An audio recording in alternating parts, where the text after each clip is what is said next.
Hi, I'm Angela Jung reporting here for UBC Events. I'm here with Dave Olson, the Marketing Director of Hootsuite, a social media tool. Now, you also regularly speak at events such as the SLC and create documentary podcasts. So I sat in on your session, and I know that you went to Japan, so domo arigatou gozaimasu for coming and for speaking about rethinking the boardroom. So Dave, I know you've had quite an unconventional route to get to where you are today. What would you say has been the greatest learning experience for you thus far? I think probably just getting in my DNA at a young age that you have to take risks. You know, with what I do now at Hootsuite, a lot of things that we pull off that are great success get a lot of the attention, but there's also lots of things that kind of fly under the radar that didn't go as well. Yeah. So I think it's kind of a spirit of confidence as well as decisiveness and openness. You know, being open to new ideas is probably the most powerful thing I've learned that's helped me with this. And I would say that you're quite a champion at the art of storytelling. Now, for those students and recent grads who would like to formulate their own stories, what sort of advice would you give them? Document everything. While you're on the go, bring a camera, bring a notebook, bring something, bring an audio recorder, but bring some way of documenting your things. You know, sometimes when we're doing an activity, we think, oh, well, I just gotta live in the moment, or this won't matter, oh, life's gonna get better, this will just be some sideline. But, you know, just holding on to stuff, even like with my presentation where I held on to all these old hitchhiking signs that I've had some of these for 20 some odd years.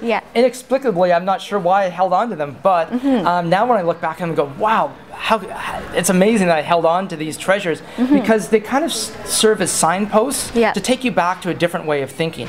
You know, sometimes as we get more accustomed to things, our thinking becomes a little jaded or cynical, but by having these little artifacts that can spark back that memory and remind you how you felt when you're on the side of the road or when you're dealing with a difficult situation or whatever, that can just take you right back and to give you the courage to push through whatever challenges you're facing. Okay, so it's quite safe to say that you are quite plugged in. Now, if you don't mind if we get a little personal, what are some of your most visited websites or social media tools? Well, I mean, obviously it's Hootsuite. Before I started working for Hootsuite, though, I was an early days beta user and was using it in the trenches at other jobs, really using and testing the tool because I've always loved the ability, you know, anyone who creates things loves an audience, and any tool that helps you grow your audience and get your words and stories in front of more people is pretty powerful. So Hootsuite, even before I worked there, was a tool that I used to amplify my stories. Mashable is if you're into social web tech, Mashable is a great source. You'll learn a ton of different tool reviews as well as tactical kind of stuff there. Plus Hootsuite just won their Best Social Media Tool Award the other night, so that makes it even funner. Congratulations. Thank you. But locally, my friend Miss604 does a great blog. I'm a huge fan of Vancouver secrets and Vancouver history and Vancouver culture. She does an amazing job of that kind of stuff, as does Vancouver is Awesome. And I've gotten to know Bob, who does that blog. We were the co-live bloggers at the recent TEDx thing, and he's someone that shares that same sense of adventure about discovering these little secrets about Vancouver. And then there's a few hockey blogs that I check out, but who doesn't, right? Yeah. I've noticed that you have some items on the table here. Do you want to share them?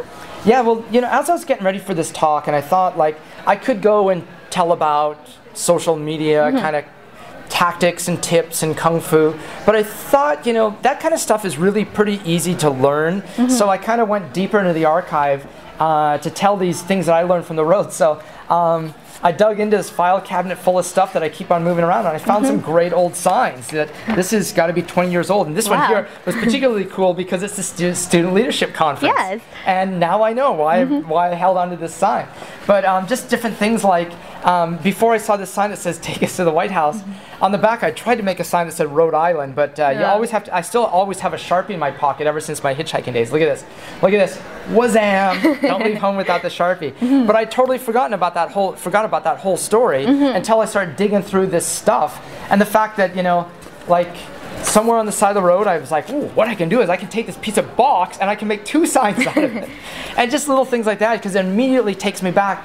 And as I picked up that sign the other day, I remembered who picked me up on that ride, what we talked about, and this was a memory I hadn't even thought about for years and years.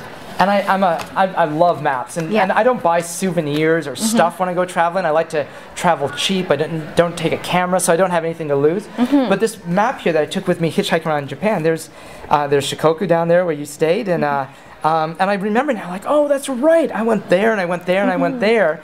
Where usually at the end of a trip, you'd be like, oh, and I'm cleaning up my backpack, and that gets chucked out. Yeah. So I think there's huge power in personal documentation, about telling the stories while you're doing them and keeping some of those, find out what it is that triggers your memories, and gather those things. Audio recording is a great way of doing this. I keep a little audio recorder with me now, and I'm like, notes to self. So there I was, you know, in the middle of another jam, and that stuff, it's treasures as it ferments. Thank you so much for your time again. Oh, it's my pleasure. It was great to come here, and it was awesome having a full room of smiling faces. Can't wait to have you back at the SLC. Yay! I've got my sign.